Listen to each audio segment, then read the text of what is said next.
Okay, so I have Chrome open. Um, if you, hopefully you were able to make it through the walkthrough, the typed up walkthrough, all the way up to basically searching for starter templates by Brainstorm Force within the plugins dashboard. And hopefully you were able to install that starter templates by Brainstorm Force. You know, you just install now and activate. So that's where we should have left off. I'm just going to actually log into my website. So I would just do like HTTP, no S, because we haven't secured our site yet. marywarddesign2.com/WP-admin. So this is kind of, you know, the place where we would log in, the URL for the full oops, I forgot the www. There, the full URL plus the WP admin, the /WP admin at the end should take us to the login page for our WordPress site. Your domain will obviously be different than mine. My login name is just my first name capitalized, and then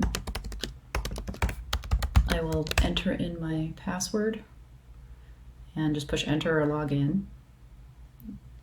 Hopefully takes a little bit for it to load. Okay, so I'm logged in. If you have a problem with your update, so if you go into updates area and it looks like you have to update your WordPress, or it's telling you you have an outdated version of PHP like I did, for some reason this year has been really chaotic with the updates that WordPress has rolled out, and it's really made it difficult for us to move forward. But if you call HostGator, they can fix the problem. I had to just tell them I needed to update my PHP version, and the person on the phone helped me, and it's fixed now. So luckily that's great. So moving on, after we install that starter template in our plugins area by Brainstorm Force, we just want to make sure, and you click on Elementor, you choose Elementor as your page editor, get logged in, and then make sure you are in Appearance, Starter Templates. And this is where we would install a starter template. This is the template that I want you to install Mountain.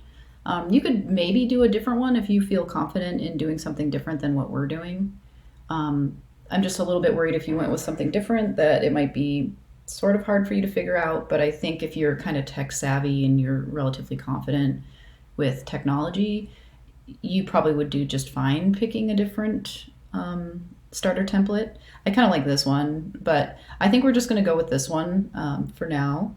So if you click on this, you can see the different pages on it within this starter template. So pretty basic. Services. This would be a good portfolio page, and then a contact page. And I want you to push import complete site. And it might take a few minutes. It could take 2 to 10 minutes. So if you click on this, it will ask you these questions, and you would just push import. This should be fine. The default here. So just push import. I've actually already done this, but just pretend like I haven't. So I push import, and that will take a few moments to actually load. So go ahead and do that. So if we click on view site now, we should see that this is installed. So I might have actually accidentally installed this 3 separate times. So I have 3 of each thing, but it did put in some dummy pages. I can easily go in and delete the extra pages that I have in the back end of the dashboard section. But hopefully you just have one set of things here, because I was having issues with my PHP earlier. So yeah, you can see all the different areas of the website, and it's looking like we have completely imported a new site, which is great.